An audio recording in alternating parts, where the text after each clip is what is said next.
कोणी हे कन्फ्युजन ठेवण्याचं कारण नाही की आम्हाला तर जे काही NDRFचे पैसे होते ते मिळाले पण 10,000 मिळाले नाहीत, आम्हाला 10,000 मिळाले पण 3 हेक्टरचे मिळाले नाहीत.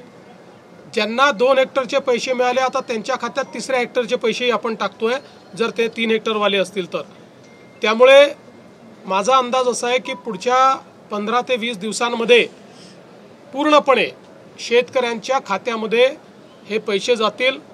90% आम्ही शेतकरी हे पुढच्या 15 ते 20 दिवसात कव्हर करायचा प्रयत्न करू. माझी अशी अपेक्षा होती आदित्य ठाकरेंनी मी महाराष्ट्राचा पप्पू आहे असं प्रदर्शन हे करू नये अशी माझी अपेक्षा होती. कारण मला वाटत नाहीत की ते महाराष्ट्राचे पप्पू आहेत, मी काही त्यांनाच म्हणतही नाही.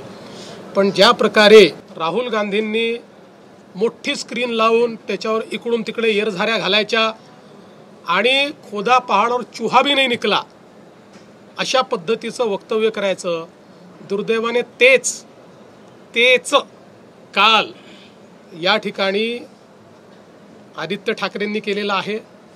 माझी एवढीच अपेक्षा आहे, मी काय बोलणार नाही.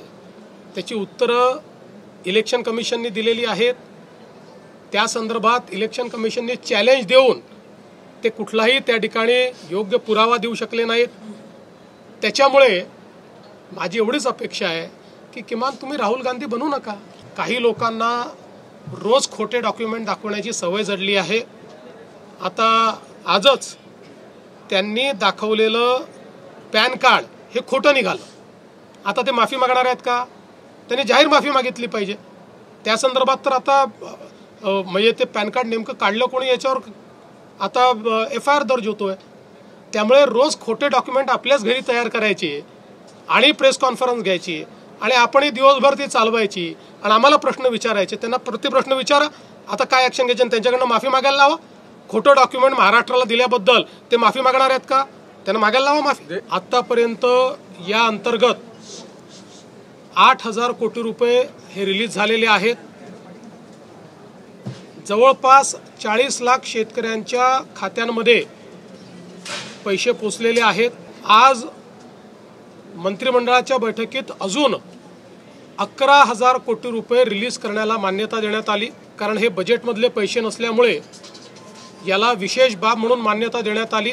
आता हेही पैसे पुढच्या 15 दिवसामध्ये शेतकऱ्यांच्या खात्यापर्यंत पोहोचवण्याचे आदेश आम्ही दिलेले आहेत.